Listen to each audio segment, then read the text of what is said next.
अस्सलाम वालेकुम रहमतुल्लाहि व बरकातुहू। उम्मीद है दोस्तों आप लोग बखैर होंगे। मसाइल के सिलसिले को आगे बढ़ाते हैं। जैसा कि हम लोगों को तहारत का मसला चल रहा था, वज़ू और गुस्ल का मसला हुआ था। उम्मीद है कि आप लोगों को खूब समझ में आया होगा।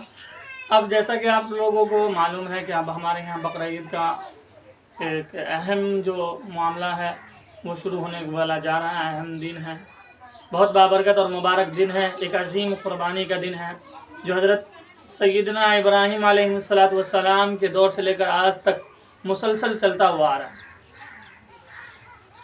उस अहम अय्याम को, उन अहम दिनों को किस तरह गुजारना है, उसमें होने वाली कुर्बानी को किस तरीके पर करना है, जानवर है या जो चीज़ भी है वो किस तरीके का होना चाहिए, उसके बारे में हम अब मसला शुरू करेंगे। उसके बारे में गुफ्तगू करेंगे। और तहारत वगैरह का मसला है, इंशाअल्लाह वो बकरा ईद के बाद अपने तौर और तर्ज पर चलता ही रहेगा, क्योंकि अभी बकरा ईद का मौसम है। मुनासिब है कि बकरा ईद के मुतालिक जो भी मसाइल हैं, जो भी ज़रूरी चीज़ें हैं वो बतला दी जाएँ, सीख ली जाएँ, आपस में इसके बारे में बहस व मुबाहसा कर लिया जाए। तो हम अपना शुरू करते हैं।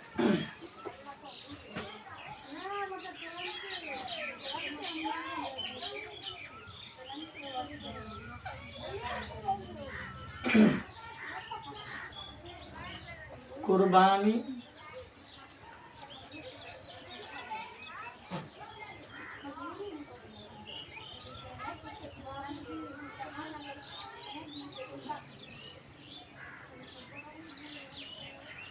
कुर्बानी किन लोगों पर वाजिब होती है? सबसे अहम चीज़ है जो वाजिब है या नहीं है। बहुत सारे दोस्त अहबाब ऐसे हैं जिनके ऊपर वाजिब नहीं होता और बहुत सारे ऐसे हैं जिनके ऊपर वाजिब हो जाते हैं। तो वजूब का मसाला ऐसा है कि जिन अहबाब के ऊपर सदका फित्र वाजिब होता है उन्हीं के ऊपर कुर्बानी भी वाजिब होती है। कुर्बानी का निसाब भी वही है जो क्या कहते हैं ज़कात का निसाब है, कि ज़कात का आदमी अगर 612 ग्राम चांदी या 87 ग्राम सोना का मालिक हो तो उसके ऊपर कुर्बानी वाजिब हो जाता, ज़कात वाजिब होता है। और ज़कात में एक अहम चीज़ ये है कि उसमें साल गुजरना चाहिए, इतने माल का मालिक रहते हुए साल गुजरना चाहिए, इतने माल को हमारे पास रहते हुए, तब जाकर ज़कात वाजिब होता है। और ज़कात के अंदर जो जायद मकान होता है, ज़मीनें होती है, गाड़ियाँ होती है, जो जायद एक से ज़ायद इस्तेमाल की होती है, उनको नहीं जोड़ा जाता है।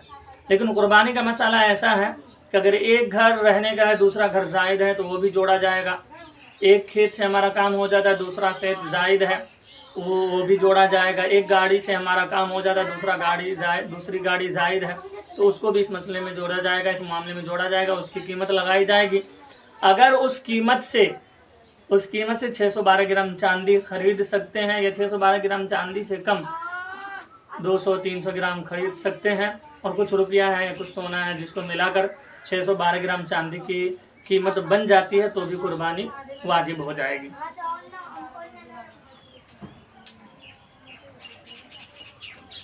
और कुर्बानी अक्लमंद आदमी, बालिग आदमी, मुसलमान मर्द और औरत, इन पर वाजिब है। बच्चों पर कुर्बानी वाजिब नहीं है। मजनून पागल जो होते हैं उनके ऊपर कुर्बानी वाजिब नहीं है। जो गरीब होते हैं उनके ऊपर कुर्बानी वाजिब नहीं। गरीब वो लोग, इस गरीबी में वो लोग शुमार किए जाएंगे जो 612 ग्राम चांदी से कम के मालिक हैं, उनके ऊपर कुर्बानी वाजिब नहीं होती। हाँ, अगर ऐसे हजरात जिनके ऊपर कुर्बानी वाजिब नहीं होती है वो नफ्ल कुर्बानी करवाने चाहें तो यकीनन वो कर सकते हैं, उसमें कोई हर्ज नहीं है। जिसके नाम से भी करना चाहे कर सकते हैं, अपने लिए करना चाहें, दोस्त अहबाब के लिए, वालिदैन के लिए, जो आइज़ा अकारिब इस दारे पानी से रुखसत हो गए हैं उनके लिए, या नबियों के लिए, शहीदों के लिए, किसी के लिए भी करना चाहे कर सकते हैं। तो ये गरीबों का मामला है। लेकिन अमीर जो है यानी मालदार जो है 612 ग्राम चांदी या उसकी कीमत का जो मालिक है उनको ज़िम्मे ये लाजिम है कि पहले अपने हिस्से की कुर्बानी करें, उसके बाद जब बच जाए तो जिसकी मर्ज़ी हो, जिसकी तरफ से करना जी चाहे उसकी तरफ से कर सकते हैं। चाहे 612 ग्राम के ऊपर कितनी भी रकम क्यों ना हो, एक ही कुर्बानी वाजिब होती है। एक आदमी के ज़िम्मे एक ही कुर्बानी वाजिब होती है। और इसमें एक अहम चीज़ ये है कि अगर बीवी मालदार है, शौहर गरीब है, तो बीवी के ऊपर ही कुर्बानी वाजिब होगा, शौहर के ज़िम्मे वाजिब नहीं होगा। बीवी अपने माल में से कुर्बानी का हिस्सा लेगी या कुर्बानी का जानवर ख़रीदेगी शौहर के ज़िम्मे ये लाजिम नहीं है कि वो बीवी की तरफ से कुर्बानी करे। हाँ, अगर बीवी के कहने पर या बीवी की तरफ से हमदर्दी करते हुए कुर्बानी अदा कर दे तो कोई हर्ज नहीं है, दिक्कत नहीं है, उनसे पूछ ले, उनसे कह ले। या फिर ये सिलसिला चलता हुआ आ रहा है कि हमेशा से शौहर ही करता रहा है बीवी के कहने पर और उसको मालूम है और उस पर रजामंदी का इजहार कर चुकी है, तो भी कोई हर्ज नहीं है, कर सकते। तो कुर्बानी इन लोगों पर वाजिब होती है।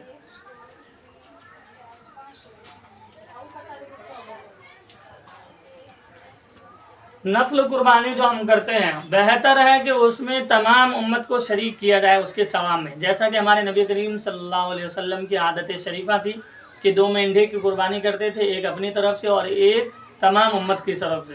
तमाम उम्मत की तरफ से मतलब ये है कि उसका जो सवाब मिलता था दूसरे मेंढे का, दूसरे जानवर का, उसके सवाब को पूरी उम्मत में तकसीम करते थे। उलमाए किराम ने लिखा है कि नफल जो इबादत है, नमाज है, रोज़ा है या फिर सदका है, कुर्बानी है, जो चीज़ भी है उसमें हम जितने लोगों की नीयत करेंगे उन लोगों को पूरा मिलेगा। मान लीजिए अगर हम एक जानवर की कुर्बानी नफल के तौर पर कर रहे हैं और तमाम लोगों की नीयत की है तो उसमें एक जानवर के सवाब माँ को भी मिलेगा, अगर गुजर गए बाप को भी मिलेगा, अगर दादा है, जो भी जितने भी अहबाब शामिल होते हैं, जो भी मुसलमान शामिल हो, सबको एक एक का मिलेगा। लेकिन अगर हमने एक की ही नीयत की है तो वो सिर्फ एक को ही मिलेगा, जो उलमाए किराम ने लिखा। तो कुर्बानी इन लोगों पर वाजिब होती है और कुर्बानी इस तरीके से की जाएगी। कुर्बानी का जानवर कितना है, जैसे कि कुर्बानी के जानवर है गाय, गाय के साथ भैंस भी आ जाएगा, भैंस भैंसा दोनों।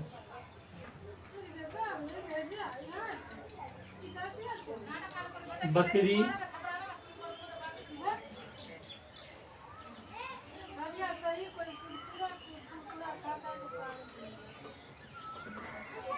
भेड़, मेंढा,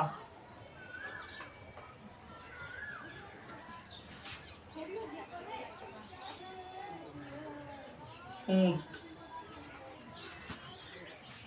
गाय जो है इसके अंदर मुज़क्कर है यानी लड़का है तो भी, मुन्नस है तो भी उसके भी कुर्बानी जायज़ है। भैंस है या भैंसा है उसके भी कुर्बानी जायज़ है। बकरा है, बकरी है, दोनों की कुर्बानी जायज़ है। इसी तरह भेड़ है, भेड़िया है, भेड़ मुज़क्कर है, लड़का है, लड़की है, दोनों की कुर्बानी जायज़ है। ऊँट है, ऊँटनी है, दोनों की कुर्बानी जायज़ है। जानवरों में कुछ शर्त है और शर्त ये है कि दोनों को साथ में लगा लीजिए, गाय के साथ भैंस भी, बकरी के साथ मेंढा, भेड़ वगैरह, ऊँट।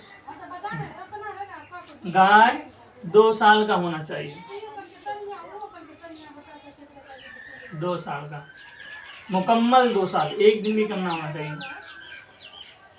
बकरी और भेड़, बकरी 1 साल का, चाहे बकरी हो बकरा हो, 1 साल का होना चाहिए। हाँ, अगर भेड़ है, भेड़ का बच्चा है और इतना तंदुरुस्त है, 6 महीने का भेड़ का बच्चा है और वो इतना तंदुरुस्त है कि अगर साल भर वाले में छोड़ दिया जाए तो पता ही ना चले अनजान आदमी को कि ये 6 माह का है, तो उसकी भी कुर्बानी जायज़ है। लेकिन बकरी में ऐसा नहीं है, बकरी बकरा में ऐसा नहीं है, बल्कि बकरी और बकरा दोनों पूरे 1 साल के होने चाहिए, एक दिन भी कम ना हो। और ऊँट जो है ये 5 साल होने चाहिए मुकम्मल, ऊँट में 5 साल।